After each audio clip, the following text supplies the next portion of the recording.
Hello friends, and here you are watching us in PCM Encyclopedia. So today we are going to solve matrices exercise 3.1 class 12 CBSE board. So the question number 1 is on the screen.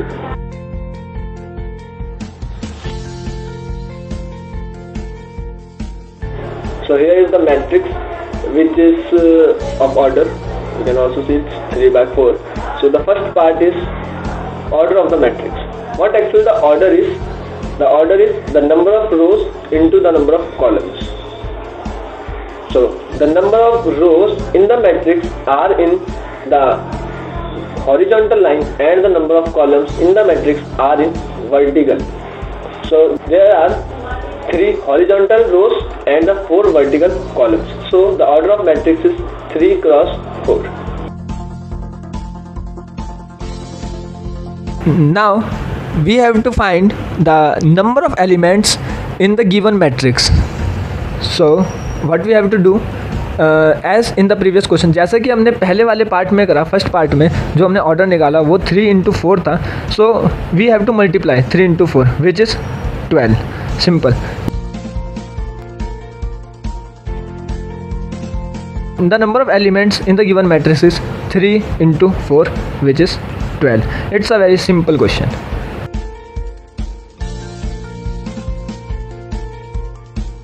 Now in third part we have to find the elements which they have given. Like we have to find A13. The first part is A13. Now which means the 1 represents the number of rows and the 3 represents the number of columns. So it's very simple as you see. Now A21 which is second number of row and first number of column, which is 35 actually the answer. And here in this video I am going to show you how. So as you see, this is the first number of row and this is the second number, this is the third number. So now I am going to write ये पहले number की रो है, second number, ये third number. ऐसे ही ये पहले number का column, second number of column, third number of column and fourth number of column. Now the first and second is the 2 1 is 3 5. Similarly A33 which is -5, A24 which is +12 and A23 which is 5/2.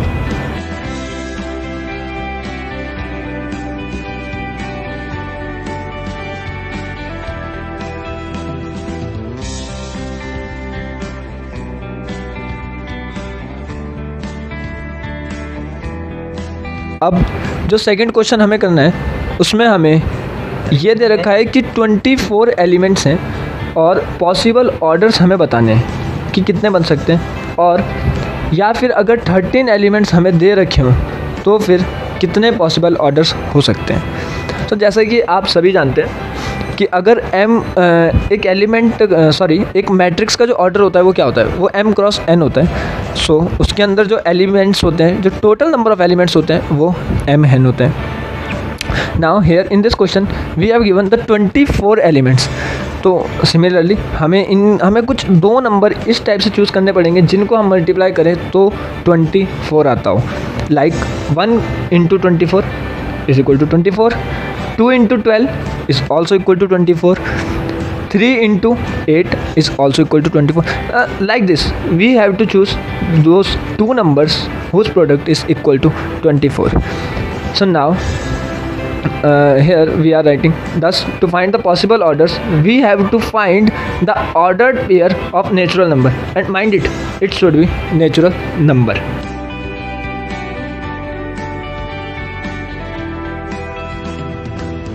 So now I am going to write what are the possible order pairs, which is 1 24, 2 and 12, 3 and 8, 4 and 6, and vice versa, 6 4, 8 3, 12 2 and 24 1. So these are the possible order pair.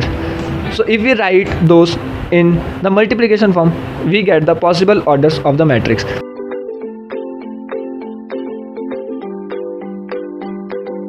like here I am going to do 1 into 24, 2 into 12, 3 into 8, 4 into 6, 6 into 4, 8 into 3 and 12 into 2 and 24 into 1.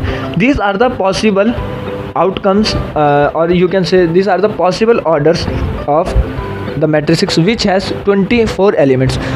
अब अगर हमें total number of elements 13 दे रखे होंगे तो जो possible number of orders होंगे वो या तो 1 इंटू 13 होगा या फिर 13 इंटू 1 होगा. वाई? क्योंकि 13 एक प्राइम नंबर है तो जो इसके फैक्टर्स होंगे वो या तो 1 होगा या फिर 13 होगा. So simply there are only 2 possible orders which are 1 cross 13 and 13 cross 1.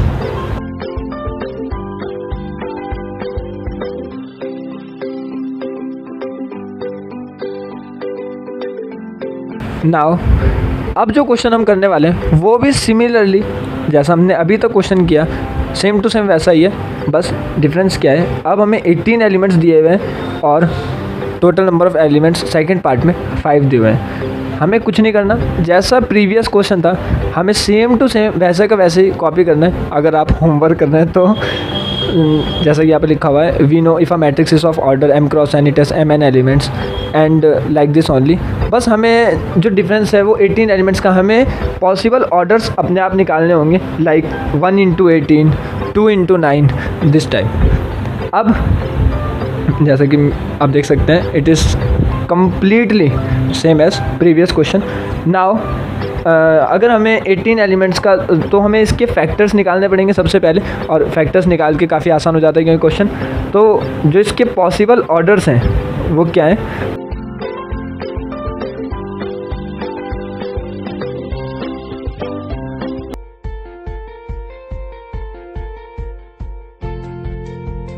वह है 1 cross 18, 18 cross 1, 2 into 9 into 2, 3 into 6 and 6 into 3. अगर इसी पार्ट में जैसा कि इन्होंने 5 एलिमेंट्स का दिया हुआ है, since 5 is also a prime number as in the previous question there is a 13. So जैसे कि 5 अगर टोटल नंबर ऑफ़ एलिमेंट्स होंगे तो अगर हम इसका फैक्टर निकालें तो या तो 1 या फिर 5, बस यही दो इसके फैक्टर्स हो सकते हैं. सो इसके जो पॉसिबल नंबर ऑफ़ ऑर्डर्स हो सकते हैं वह भी 1 क्रॉस 5 या फिर 5 क्रॉस 1 ही हो सकते हैं.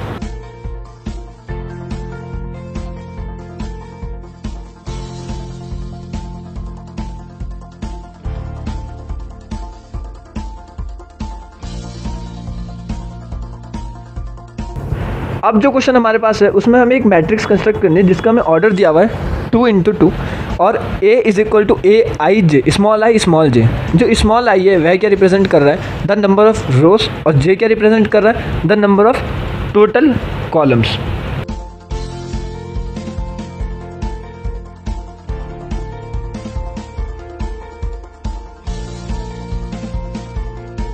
The first thing is the representation. जो 2x2 मैट्रिक्स का रिप्रेजेंटेशन किस टाइप से होता है, like a is equal to a11, a12, a21 and a22. It is the representation of the given matrix of 2x2 order. Now the first part is a I j is equal to i plus j का whole square upon 2. तो जो i और j है वह सबसे पहले हम a11 निकाल लेते हैं. तो 1 के लिए हमें क्या करना है, i और j दोनों के प्लेसेस पे हमें 1 पुट करके जो भी हमारा आंसर आता है, लाइक a11 हमारा 2 आया है और a12 हमारा 1 प्लस 2 का whole square upon 2, 9 upon 2. Similarly a21 निकालेंगे और a22 निकालेंगे, इज इक्वल टू 2 प्लस 1 का whole square, it's also 9/2 and a22 is equal to 2 plus 2 का whole square upon 2.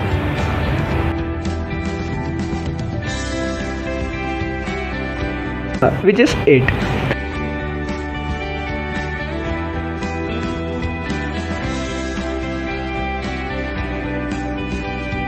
So thus the final representation of the matrix is A is equal to 9 upon 2 and 8. Similarly the other parts you can do like this. So बाकी मैंने इस video में आगे सारे के सारे parts करे हुए हैं, आप उनको देख सकते हैं. लेकिन जो एक्सप्लेनेशन है वो सेम टू सेम ऐसा ही है। और ये वाला पार्ट तो और भी ज़्यादा सिंपल है, इसमें A11 निकालना है, so it's 1/1, it's 1, A12 it's equal to 1/2। So this a very easy question.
अब क्वेश्चन नंबर 5 है, वह भी वैसे सिमिलर है उसी टाइप से, but the only difference is अब जो हमें मैट्रिक्स कंस्ट्रक्ट करनी है उसका जो ऑर्डर है वो 3/4 है, which is not similar as the order 2x2 and it is somehow typical question.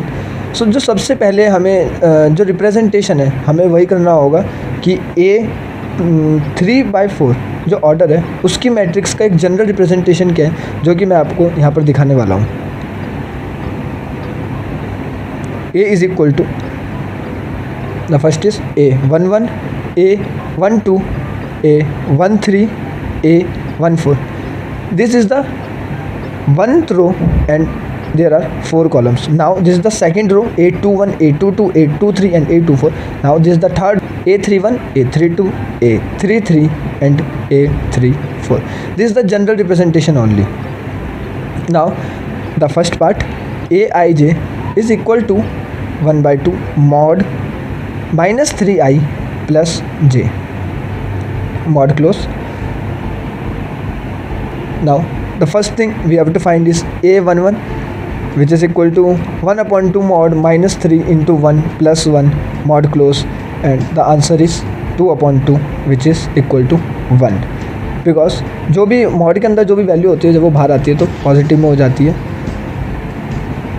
Now similarly A12 उसी तरह A13, A14 सारी की सारी वैल्यूज़ हम निकाल सकते हैं, और प्रीवियस क्वेश्चन की तरह हमारे पास जब सारी की सारी वैल्यूज़ आ जाती हैं, हमें जो जनरली मैट्रिक्स होती है उस मैट्रिक्स में हमें वो सारी की सारी वैल्यूज़ पुट कर देनी होती है, तो हमारे पास फाइनल मैट्रिक्स आ जाती है। इसी तरीके से इस क्वेश्चन के जितने भी पार्ट हैं हम सारे के सारे वैसे ही करेंगे।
अब ये सेकंड पार्ट है इसी क्वेश्चन का, 3/4 मैट्रिक्स इसमें भी कंस्ट्रक्ट करनी है।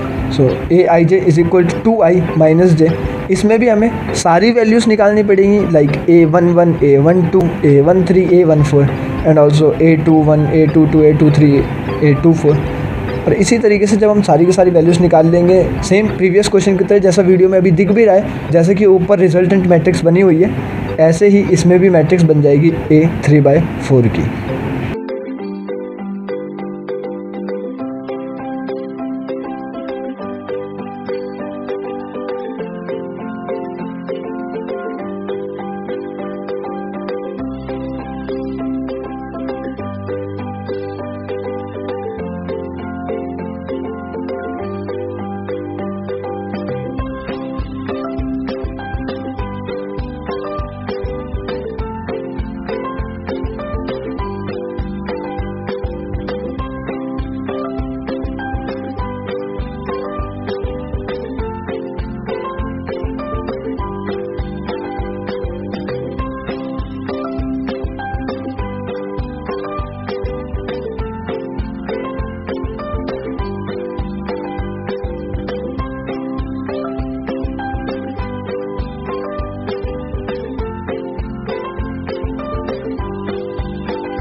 नाउ अब जो क्वेश्चन हमारे पास है उस क्वेश्चन में हमें x, y, z तीनों की वैल्यूज़ फाइंड आउट करनी है, और ये क्वेश्चन एक फंडामेंटल बेस्ड है which is the equality of the matrix.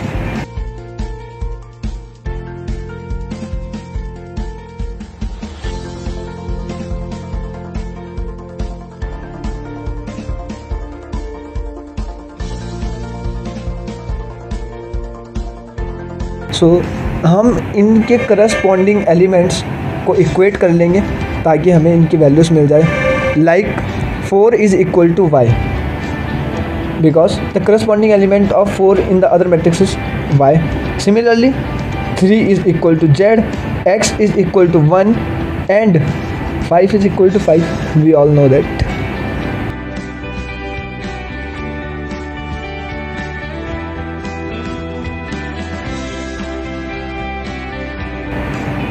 Generally इस टाइप के जो क्वेश्चंस हैं वो बोर्ड एग्ज़ाम्स में 1 मार्क्स में ही आते ज़्यादातर। So now this is the second part जिसमें कि x प्लस वाई 6 के बराबर दिया हुआ है, 2 ऑब्वियसली 2 के इक्वल ही है, 5 प्लस जेड 5 के बराबर है एंड एक्स वाई वह 8 के बराबर है। Now I am directly equating 5 plus Z is equal to 5 Y because it is somehow simple. So z is equal to 5 minus 5 and 0. We get the value of z is equal to 0. Now we compare the value of x plus y is equal to 6 since they both are corresponding elements of each other. So x is equal to 6 minus y and xy is equal to 8. So हमने एक equation से हम value निकालते हैं और दूसरी equation में हम उसकी वैल्यू डाल देते हैं।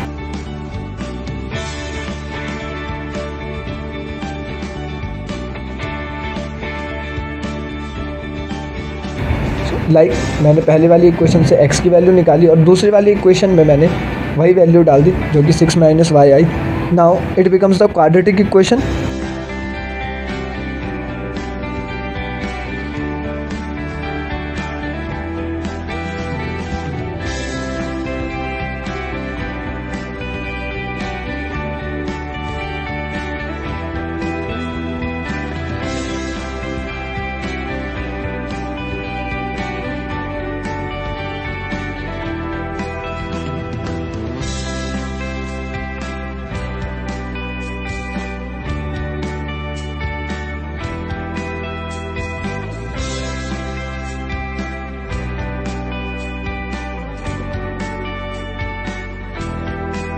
अब हमें यहाँ से जो वैल्यूज़ मिल गई है वह y = 2 एंड y = 4 वो हमने पुट कर दी, और जिनसे कि हमारे पास जो x की वैल्यू आई वो 4 आई और x की दूसरी वैल्यू है जो 2 है। तो नाउ जब x की वैल्यू 4 होगी तो y की वैल्यू 2 होगी।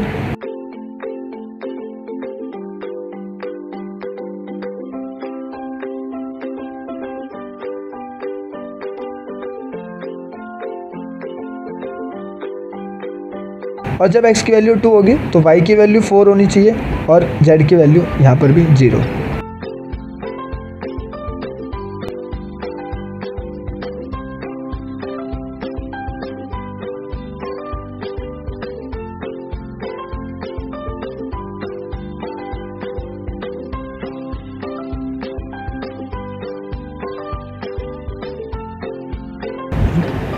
यह क्वेश्चन भी बहुत सिंपल है और प्रीवियस क्वेश्चन पे ही बेस्ड है। इसमें भी इक्वालिटी ऑफ मैट्रिक्स वाला ही फंडा लगना है, जिसमें कि x + y + z जो कि 9 के बराबर है, x + z 5 के बराबर है और y + z 7 के बराबर है। तो हमारे पास 3 इक्वेशंस हैं और 3 वेरिएबल्स हैं।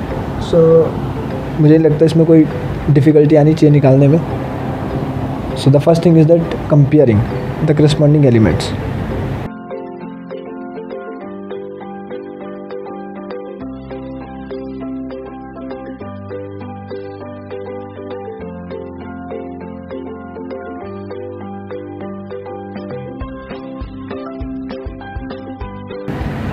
हमने इन तीनों क्वेश्चनों को नेम्ड कर दिया है, first, second and third. So from first and second what we get is the value of y actually. आप देख सकते हैं वीडियो में y + 5 = 9। x + z की जगह हमने फर्स्ट इक्वेशन में 5 वैल्यू डाल दी और जो कि 9 के बराबर थी, तो यहाँ से हमें y की जो वैल्यू है वो 4 मिल गई। Now we are going to equate equation number 3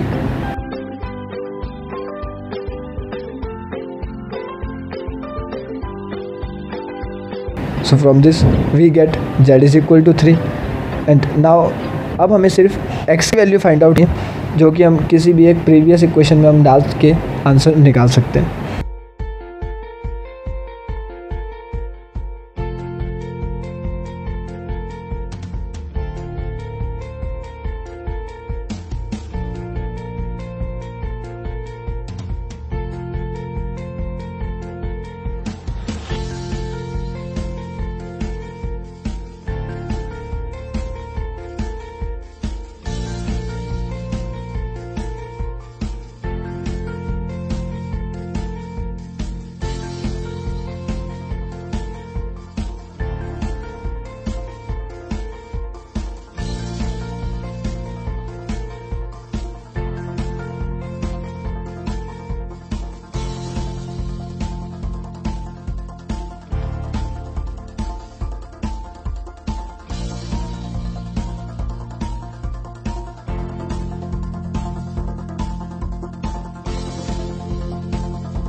यह क्वेश्चन भी same to same previous question की तरह ही है। इसमें भी हमें दोनों मैट्रिक्स को इक्वेट करना है, उनके करस्पॉन्डिंग जो एलिमेंट्स हैं उनको इक्वेट करना है, और जिससे कि हमारे पास जो वैल्यूज़ हैं वो आ जाएंगी इसमें हमें। But the only difference is that इसमें हमें A, B, C and D 4 variables दे रखे हैं और हमारे पास जो इक्वेशन है इसका मतलब वो भी 4 ही बनने वाली है। So now the first equation is a minus b is equal to -1 and the other equation is 2a minus b is equal to is the second equation.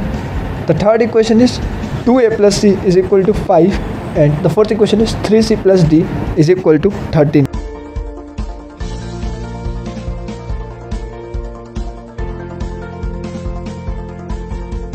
Now अब हम दोनों इक्वेशन, द फर्स्ट और second equation को अगर हम equate करेंगे तो हमारे पास a और b दोनों की वैल्यूज आ जाएंगी।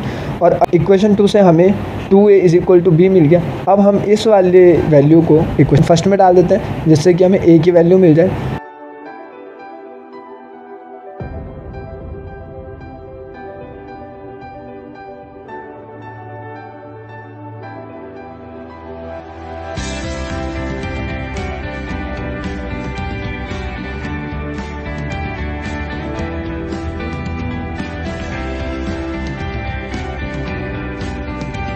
अब अगर हम इसी a की वैल्यू को इक्वेशन थर्ड में डालें तो हमारे पास c की वैल्यू आ जाएगी which is equal to 3।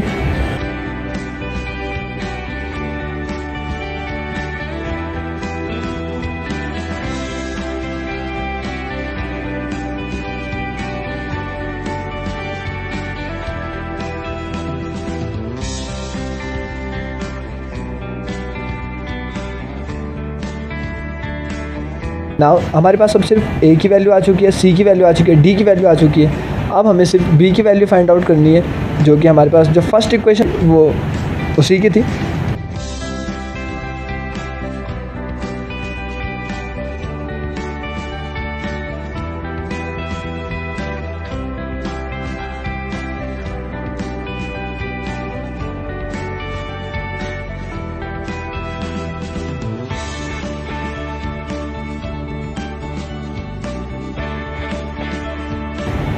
Now question number 8, इस क्वेश्चन में हमें जो एक मैट्रिक्स रिप्रेजेंटेशन है वो कैसे दिया हुआ है, a = aij m × n।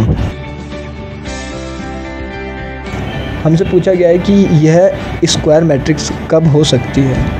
If this N MCQ, आप NCERT की बुक में देख सकते हैं, देयर आर 4 ऑप्शंस अवेलेबल, उनमें से हमें सिर्फ एक ऑप्शन चूज़ करना है। सो मैं ऑप्शंस नहीं लिख रहा हूँ, सिर्फ आपको सॉल्यूशन और डिस्क्रिप्शन प्रोवाइड करवा रहा हूँ। So for a square matrix, the basic condition, you can also note down, the basic condition जो चाहिए होती है एक स्क्वायर मैट्रिक्स होने के लिए, the number of rows should be equal to number of columns, that is m should be equal to n.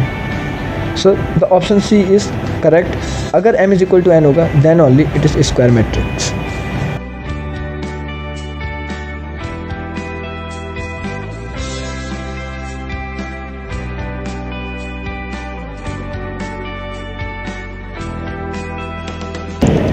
Now अब जो क्वेश्चन हमारे पास है उसमें हमें x और y की वैल्यू फाइंड आउट करनी है। यह क्वेश्चन भी same to same previous question की तरह ही है। इस क्वेश्चन में भी हमें क्या करना है, करस्पॉन्डिंग एलिमेंट्स को इक्वेट करना है। यह क्वेश्चन बार बार क्यों आ रहा है, क्योंकि ये 1 मार्क्स के लिए बहुत इंपॉर्टेंट क्वेश्चन है। और इस टाइप का क्वेश्चन हमेशा, आप प्रीवियस ईयर के पेपर्स उठा के देख सकते हैं, उनमें हमेशा इस टाइप का क्वेश्चन आता ही आता है, इक्वालिटी ऑफ मैट्रिक्स।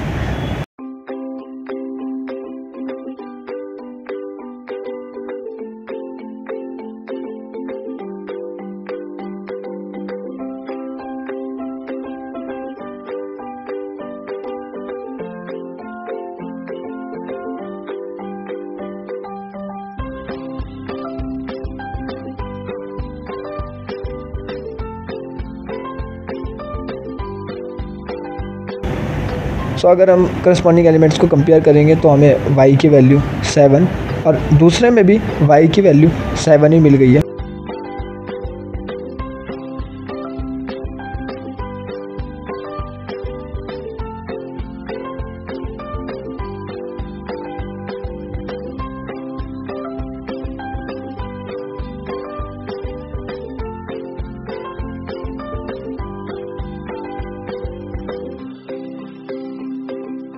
लेकिन अगर हम x की वैल्यूज़ अगर इस इक्वेशन में कंपेयर करें, आप इस मैट्रिक्स में अगर हम कंपेयर करें, आप ऊपर देख सकते हैं मैट्रिक्स, अगर हम करस्पॉन्डिंग एलिमेंट्स अगर कंपेयर करें जिनके पास x था तो वो दोनों के दोनों इक्वल नहीं आते, which is wrong, which doesn't satisfy the equality of the matrix.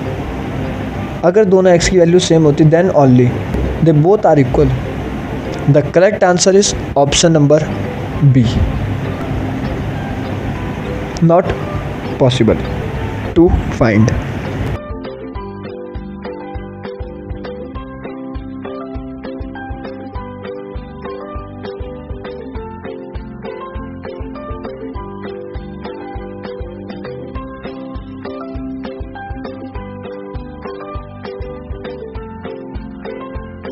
Now अब जो क्वेश्चन हमारे पास है उसमें हमें यह बताना है कि पॉसिबल नंबर ऑफ मैट्रिसेस कितनी बन सकती हैं अगर हमारे पास ऑर्डर है 3×3 और जिसके अंदर सिर्फ हम जो एंट्री कर सकते हैं वो 0 या फिर 1 से एंट्री कर सकते हैं। So the basic concept is the multiplication principle, जो कि इसके पीछे बेसिक फंड है। लेकिन उससे पहले हमें ये पता करना होगा कि इसमें टोटल नंबर ऑफ़ एलिमेंट्स कितने आ सकते हैं। सो जो टोटल नंबर ऑफ़ एलिमेंट्स हैं एक मैट्रिक्स में वो 9 हो सकते हैं बस, और वो भी 2 पॉसिबल वेज में, या तो 0 फिल करके या फिर 1 फिल करके। अब बाय मल्टीप्लिकेशन प्रिंसिपल आप इसके बारे में गूगल पे पढ़ सकते हैं, there are lot of information, और इसी को रूल ऑफ प्रोडक्ट भी कहते हैं, rule of product. So by this method what we get is 2 की पावर 9 और 2 to the power 9, जिससे the answer is 512. So the required number of possible matrices is 2 to the power 9, which is 512. If you find any problem, अगर आपको इस video में कोई problem लगती है तो हमें कमेंट करिए, and please do share and subscribe with this video.